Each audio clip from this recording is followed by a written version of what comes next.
UPSC की इतनी लंबी जर्नी में मैं ये समझता हूँ कि एस्पिरेंट्स एक स्पेसिफिक क्वालिटी जरूर डेवलप करते हैं, एंड दैट इज कि वो सब कुछ खुद झेलने लगते हैं।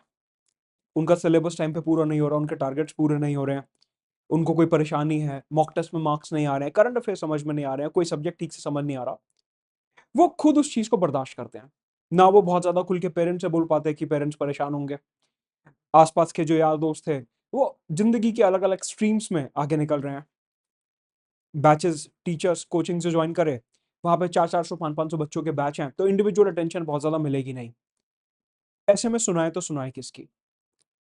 ओवर द पीरियड ये एक हैबिट बन जाती है, एक लाइफस्टाइल बन जाता है कि जो भी हो रहा है सहते रहो, अपने आप उसे टैकल करते रहो, अपने एंड पे जो हो रहा है उसे करते रहो, किसी को ज्यादा बताने की कुछ जरूरत नहीं है। लेकिन कल एक बड़ी सरप्राइजिंग चीज हुई। रिजल्ट के बाद यूजुअली मेरी हैबिट है कि मैं एस्पिरेंट्स के साथ टच में रहता हूँ, और अपने टेलीग्राम चैनल के थ्रू मैं उनसे लाइव स्ट्रीम पे बात करता हूँ, जहाँ पे एक स्पेस क्रिएट करा गया है जहाँ पे मैं उन्हें बोलने का पूरा मौका देता हूँ। मेरे को ऐसा लगता है कि एस्पिरेंट्स पढ़ते बहुत हैं, समझते बहुत है, लेकिन उनके पास कोई बोलने के लिए जगह नहीं है। उसी ऑब्जेक्टिव के साथ मैं अपने टेलीग्राम पे रेगुलर लाइव स्ट्रीम करता हूँ, जहाँ पे वो कुछ भी मेरे से बात कर सकते हैं, सिलेबस, पढ़ाई, preparation, target, self study, anything. Result के बाद पहली बार in a decade of my experience ऐसा हुआ कि कुछ एस्पिरेंट सामने आए जो टेलीग्राम लाइव स्ट्रीम पे, जहां पे हजारों लोग ऑलरेडी ऑनलाइन थे, वहां पे वो रो रहे थे। And that was a moment of helplessness for me and for everyone, कि जो एस्पिरेंट एक ये हैबिट बना रहा है कि उसको सब कुछ खुद झेलना है, और वो यूपीएससी के रिजल्ट के बाद इतना ज्यादा टूट गया कि उसे नहीं समझ आ रहा कि क्या करना है, और वो कुछ नहीं कर पा रहा, सिर्फ हेल्पलेस फील कर रहा है। जब कल मेरी इतने सौयों एस्पिरेंट से बात हुई, उसमें से कुछ केसेस ऐसे थे कि जो अपने माता पिता के कैंसर ट्रीटमेंट के लिए उन्हें रेगुलर हॉस्पिटल ले जाते थे, और हॉस्पिटल के वार्ड में बैठ के ही वो पढ़ाई करते थे। किसी के पिताजी फ्रूट्स एंड वेजिटेबल सेलर हैं, और वो उनके डेली वेजेस में से थोड़ा थोड़ा पैसा निकाल के अपनी प्रिपरेशन को मैनेज कर रहा था। किसी का एग्जाम वाले दिन कोई पर्सनल लॉस हो गया, किसी की डेथ हो गई घर में, और फिर भी वो एग्जाम देने गया। ये सारे जो केसेस हैं, ये सारी जो स्ट्रेंथ, डिटर्मिनेशन और हार्डवर्क के केसेस हैं, ये हमारे को अक्सर अखबारों में सुनने को नहीं मिलते, क्योंकि अखबारों में, अलग अलग सोशल मीडिया पॉडकास्ट चैनल्स पे हम सिर्फ सक्सेस स्टोरीज ही बताते हैं। लेकिन ये लोग, ये एस्पिरेंट्स भी तो विनर हैं, जो अपने सारे ऑड्स के खिलाफ जाके एक लड़ाई लड़ रहे हैं, और उनकी बात शायद कभी सुनी नहीं जाएगी, क्योंकि जस्ट बिकॉज उनका कट ऑफ क्लियर नहीं हुआ। ऐसे बहुत से एस्पिरेंट सामने आए जो कुछ कुछ करके बस अपनी प्रिपरेशन को पुश कर रहे थे, फाइनेंशियल प्रॉब्लम्स फेस कर रहे थे, लेकिन ठीक है, एग्जाम देना है, सोचा है कि एक टारगेट है, उसे क्लियर करना है। ऐसे एस्पिरेंट्स की बात कौन सुनेगा। UPSC out of its own demeanour कि मुझे हमेशा पेपर अनप्रिडिक्टेबल बनाना है, मुश्किल बनाना है, इंडिया का सबसे टफेस्ट एग्जाम है, वो टैग मेरे पास से हटना नहीं चाहिए। एग्जाम होते ही एस्पिरेंट्स के मन में एक अलग एंजाइटी आती है, क्योंकि उन्हें नहीं पता कि वो जो पेपर अटेम्प्ट करके आए हैं वो कितना सही है, कितना गलत है, और ऐसे में कोचिंग्स की अलग अलग आंसर कीज आती हैं। यूपीएससी एक साल के बाद आंसर की और कट ऑफ डिक्लेयर करता है। तब तक एस्पिरेंट अंधेरे में रहता है कि मैंने जो पेपर अटेम्प्ट करा है उसमें मेरी गलती क्या थी, मेरे को वो तो बता दो, जिससे कि मैं अगले अटेम्प्ट के लिए उसे सुधार पाऊं। जब तक एस्पिरेंट समझ पाएगा कि उसकी क्या गलती थी, अगला अटेम्प्ट सामने आ जाता है। तो यूपीएससी एग्जैक्टली एस्पिरेंट्स के साथ क्या करना चाहता है, बेसिक मिनिमम चीज है। अब तो स्टेट पीएससीज भी ये क्राइटेरिया फॉलो करते हैं कि वो एग्जाम के 1-2 दिन के अंदर ही ऑफिशियल आंसर की या फिर रिजल्ट के टाइम पे कट ऑफ्स निकाल देते हैं। और ये कोई बहुत ज्यादा मुश्किल काम नहीं है कि अगर प्रीलिम्स में आप बता रहे हैं कि 12 13 14 हजार लोग क्लियर हुए हैं, तो उसमें लास्ट कैंडिडेट के मार्क्स कितने थे आपको सिर्फ ये बताना है, या फिर जो आपने क्वेश्चन डिस्कार्ड करे हैं, या फिर जो क्वेश्चन के आपने आंसर ओएमआर में मार्क करे हैं, आप एस्पिरेंट को बता दीजिए, जिससे कि उसे समझ में आए कि किस डायरेक्शन में, किस नजरिए से उसे एक टॉपिक को पढ़ना है। लेकिन एस्पिरेंट की कौन सुनेगा। सेंट्रल एडमिनिस्ट्रेटिव ट्राइब्यूनल जाते हैं तो वो कहते हैं कि हम इसमें कुछ कर नहीं सकते, यूपीएससी देखेगा।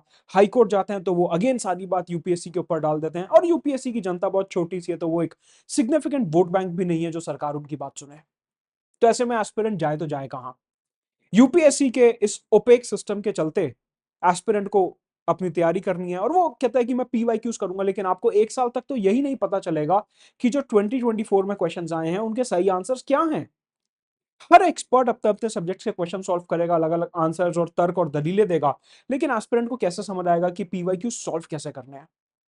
सेम चीज मेन स्टेज पे होती है कि एस्पिरेंट को लगता है कि मेरे आंसर्स बहुत अच्छे थे, मैंने बहुत अच्छी क्वालिटी के आंसर्स लिखे, डायग्राम्स भी बनाए, फ्लो चार्ट्स भी बनाए, लेकिन आज तक यूपीएससी ने कभी भी एक मॉडल आंसर जनरेट नहीं करा कि हम इस लाइंस पे जो आंसर्स उन्हें एक्सपेक्ट करते हैं। एंड अगेन यहाँ पे कोचिंग इस चीज का बेनिफिट उठाते हैं कि आप टॉपर कॉपी ले लो, आप मॉक आंसर्स ले लो, आप मॉडल आंसर्स ले लो, इससे कंपेयर कर लो, लेकिन अगेन उन चीजों की भी बहुत लिमिटेड यूटिलिटी है और वो over the period of time हमारे को दिखता है। तो ऐसे में एस्पिरेंट जो ऑलरेडी इतना लंबा सिलेबस है, हर साल सिलेबस में नए कंपोनेंट्स ऐड हो जाते हैं। कभी स्पोर्ट्स के क्वेश्चन आ गए तो अब एस्पिरेंट को एक नई स्पोर्ट्स की कंपाइलेशन करनी है, क्योंकि पिछले साल 2 क्वेश्चन स्पोर्ट्स के ऊपर आ गए। इस बार मिलिट्री अफेयर्स के ऊपर क्वेश्चन आ गए तो अब एक नया कंपाइलेशन आ जाएगा कि ठीक है, आपसे जितनी भी मिलिट्री में हैपनिंग्स हो रही हैं आपको वो पढ़नी है। बीच में गवर्नमेंट स्कीम्स के ऊपर बहुत क्वेश्चन आते थे, तो फिर 100 पेजों की गवर्नमेंट स्कीम्स की कंपाइलेशंस आने लगी कि अब आप बैठ के सारी स्कीम्स को याद करो। अगले साल देखा तो गवर्नमेंट स्कीम्स के क्वेश्चन ही आने बंद हो गए, हार्डली एक या 2 क्वेश्चन। फिर उसके बाद स्पोर्ट्स के अचानक आने बंद हो गए। तो एस्पिरेंट करे तो करे क्या, इतना कंटेंट है, उसे इतना कुछ पढ़ना है, वो कैसे मैनेज करे? और मैं ये मानता हूं कि कहीं ना कहीं एग्जाम वाले दिन ये पूरा का पूरा प्रोसेस जो है ये कहीं ना कहीं किस्मत के ऊपर आके रुक जाता है। क्यों? मान लीजिए आप बहुत शिद्दत से पढ़े, आपने military affairs, sports affairs, legal affair जो यूपीएससी पूछ रहा था आपने सब पढ़ लिया, और एक एस्पिरेंट है जिसने कहा कि मैं सिर्फ लक्ष्मीकांत पढ़ के जाऊंगा क्योंकि मेरे पास समय नहीं है, मैंने प्रिपरेशन ही अभी शुरू करी है। आप एग्जाम हॉल में गए, आपने देखा ना लीगल अफेयर्स आए, ना स्पोर्ट्स अफेयर्स आए, ना मिलिट्री अफेयर्स आए, वर्बेटिम लक्ष्मीकांत में से आर्टिकल बेस्ड क्वेश्चंस आ गए। आप ज्यादा मेहनत करके गए थे, लेकिन फिर भी आपका सिलेक्शन नहीं होगा क्योंकि जो उस दिन पेपर आया वो दूसरे एस्पिरेंट के लिए ज्यादा कंड्यूसिव था। अब ये बात माता पिता को, परिवार को कौन समझाएगा?